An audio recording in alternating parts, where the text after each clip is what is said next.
Chapter की starting में दिखाया जाता है कि वो बुड्ढा घूर घूर के किमडान और जेक्योंग को देख रहा होता है।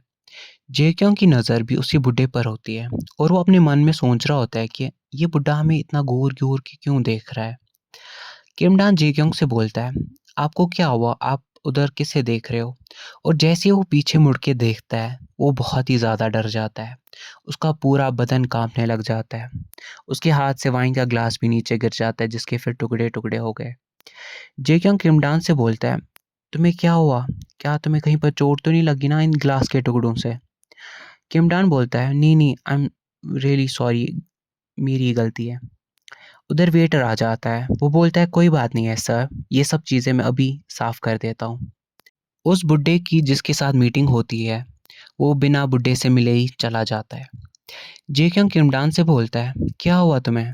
क्या तुम्हें कहीं पर चोट तो नहीं लगी ना? आप किमडान को वही सब चीज़ें याद आ जाती है जो उस बुड्ढे ने उसके साथ की थी।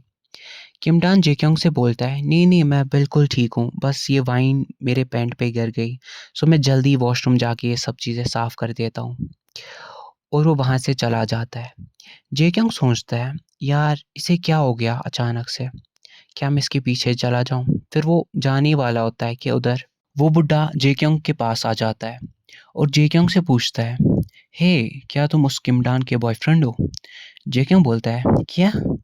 वो बुड्ढा बोलता है, तुम हो ना उसके बॉयफ्रेंड, ऐसा दिख रहा है कि उसने काफ़ी अमीर मछली पकड़ी है। जेक्योंग उस बुड्ढे से बोलता है, अरे तुम पहले मुझे ये बताओ कि तुम हो कौन और तुम किमडान को कैसे जानते हो? वो बुड्ढा अजीब सी स्माइल देकर बोलता है, मैं उस बदचलन लड़के को कैसे भूल सकता हूँ? क्या तुम्हें उसके साथ मज़ा आया वो सब चीज़ें करने में? मैं भी उसके साथ वो सब चीज़ें करने चाहता था, लेकिन ये लोग काफ़ी मुश्किल से हाथ में आते हैं। तुम विश्वास नहीं करोगे कि वो क्या माल था तब, हमेशा अपने अदाएँ दिखाता रहता था। शायद उसे एक मेरा जैसा डॉक्टर बॉयफ्रेंड चाहिए था। बट अब मुझे लगता है उसने तो तुम जैसे अमीर को अपना आप बेच दिया। जेक्योंग को ये सब बातें सुनकर बहुत गुस्सा आ जाता है। जेक्योंग उस बुड्ढे का कॉलर पकड़ता है और बोलता है, कुत्ते के बच्चे, तुम्हें क्या-क्या बोल रहे हो उसके बारे में? वो बुड्ढा जेक्योंग से बोलता है, अरे तुम इतना गुस्सा क्यों हो रहे हो? तुम उसको कितना पैसा दे रहे हो तुम्हारे साथ सोने के लिए? आखिर मैं भी तो देखूँ वो कितने में अपना आप बेचता है। वो बदचलन लड़का सिर्फ़ पैसों का भूखा है। जेक्योंग बहुत गुस्से में आ जाता है और चिल्लाकर बोलता है, क्या तुम्हें मरने की इच्छा है? अपना गंदा मुँह बंद रख। सारे रेस्टोरेंट में बैठे हुए लोग इन्हें देखने लग जाते हैं। वो बुड्ढा जेक्योंग से बोलता है, मेरी ज़िंदगी किमडान की वजह से बर्बाद हो गई और अब मैं काम की तलाश में इधर-उधर लोगों के पैर पकड़ते रहता हूँ और इधर एक किमडान अपना जिस्म बेचकर मज़े कर रहा है। ये कैसा इंसाफ़ है? जेक्योंग बोलता है, तुम ये क्या बकवास किए जा रहे हो? बुड्ढा बोलता है, अगर मैं गिरूँगा तो मैं उसे अपने साथ ले डूबूँगा। जेक्योंग बोलता है, अपना गंदा मुँह बंद रख बुड्ढे। बुड्ढा बोलता है, मुझे तो उसकी ले लेनी चाहिए थी जब मेरे पास मौका था और कितना मज़ा आता ना। जेक्योंग को गुस्सा हद से ज़्यादा बढ़ जाता है और वो उससे मुक्का मारने ही वाला होता है कि उधर किमडान जेक्योंग को पीछे से गले लगा लेता है और बोलता है, प्लीज़ आप ये मत कीजिए, आप इसे नहीं मार सकते हो क्योंकि आपका मैच आने वाला है और क्या होगा अगर आप इस चीज़ की वजह से मैच से डिस्क्वालीफाई हो गए, तो आप क्या करोगे फिर? और आप किसी भी हाल में मैच से पहले सस्पेंड नहीं हो सकते हो। प्लीज़, प्लीज़ मेरे लिए आप रुक जाइए। प्लीज़ अपने आप को कंट्रोल कीजिए। जेक्योंग फिर रुक जाता है और वो बुड्ढा वहाँ से भाग जाता है। किमडान जेक्योंग से बोलता है, चलो घर चलते हैं मिस्टर जू। फिर हमें कुछ टाइम बाद का सीन दिखाया जाता है। जेक्योंग और किमडान घर आ गए होते हैं। जेक्योंग किमडान से बोलता है, अब तो बोलो कि वो कौन था? किमडान बोलता है, वो हॉस्पिटल का वार्डन था जिधर मैं पहले काम किया करता था आपसे मिलने से पहले। जेक्योंग बोलता है, एक हॉस्टल का वार्डन, तो तुम दोनों के बीच में ऐसा क्या हुआ था? मुझे सब कुछ डिटेल में बताओ। किमडान बोलता है, जैसे कि उतने बड़े हॉस्टल में जॉब मिलना बहुत मुश्किल था, इसलिए मैं हमेशा बहुत मेहनत किया करता था। मुझे पहले लगा था कि वो बहुत अच्छा इंसान है, बट वक्त के साथ साथ सब कुछ बुरा होने लगा। उसे पता था कि मैं बहुत मेहनती हूँ और मुझे पैसों की ज़रूरत है। सो उसने मुझे पूछा कि वो मुझे पैसे देगा उसके साथ सोने के लिए। बट जब मैंने उसे मना कर दिया तो उसने मेरे साथ ज़बरदस्ती करने की कोशिश की। मैं किसी भी तरह भाग गया। बट फिर मुझे हॉस्पिटल से निकाल दिया गया क्योंकि मैं बस एक छोटा-सा एम्प्लॉयी था।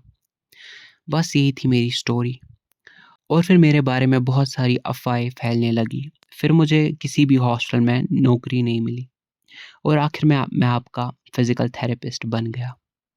जे क्यों बोलता है, ओह! ये सब हुआ था। बट जब तुमने कहा था कि तुम्हारे पास बहुत एक्सपीरियंस है वो सब चीज़ें करने का, तो वो क्या था? किमडान बोलता है, मैंने आपसे झूठ बोला था क्योंकि मुझे लगा था अगर आपको पता चलेगा कि मुझे एक्सपीरियंस नहीं है ये सब चीज़ें करने का, तो आप मुझे नौकरी पे नहीं रखोगे और मुझे पैसों की बहुत ज़्यादा ज़रूरत थी। मैं आपसे माफ़ी चाहता हूँ क्योंकि मैंने आपसे झूठ बोला। जे क्योंग किमडान से बोलता है, तुम माफ़ी किस चीज़ की माँग रहे हो? फिर इधर जे क्योंग को पुराने सीन्स याद आ जाता है जिसमें जे क्योंग ने किमडान को बहुत ज़लील किया होता है। उसे कहा होता है कि तुम्हारे साथ तो लोगों को बहुत मज़ा आ गया होगा और उसे बस एक हवस उतारने का खिलौना बोला होता है। जे क्योंग बहुत परेशान हो जाता है और बोलता है ये मैंने क्या कर दिया? जे क्योंग किमडान से बोलता है तुमने मुझे ये सब चीज़ें पहले क्यों नहीं बताई? किमडान बोलता है उसका क्या फ़ायदा होता? आपके लिए तो सिर्फ़ आपके मैच इम्पोर्टेंट है ना? आप परेशान मत हो मिस्टर जू, हम दोनों के बीच में एक एग्रीमेंट भी साइन हुआ था ना और मुझे उसके पैसे भी मिले थे और जो कुछ भी मेरे साथ मेरे पास्ट में हुआ था, उसके साथ आपका कोई लेना-देना नहीं है। जे क्यों बोलता है, ऐसा मत बोलो, सो तुम मेरे साथ नाटक करते थे कि तुम्हारे पास बहुत ज़्यादा एक्सपीरियंस है ये सब चीज़ें करने का, कैसे? किमडान बोलता है, पहले तो मुझे बहुत मुश्किल आई ये सब चीज़ें करने में, बट वक़्त के साथ-साथ मुझे बिल्कुल भी दिक्कत नहीं आई क्योंकि मैं आपको लाइक करने लगा।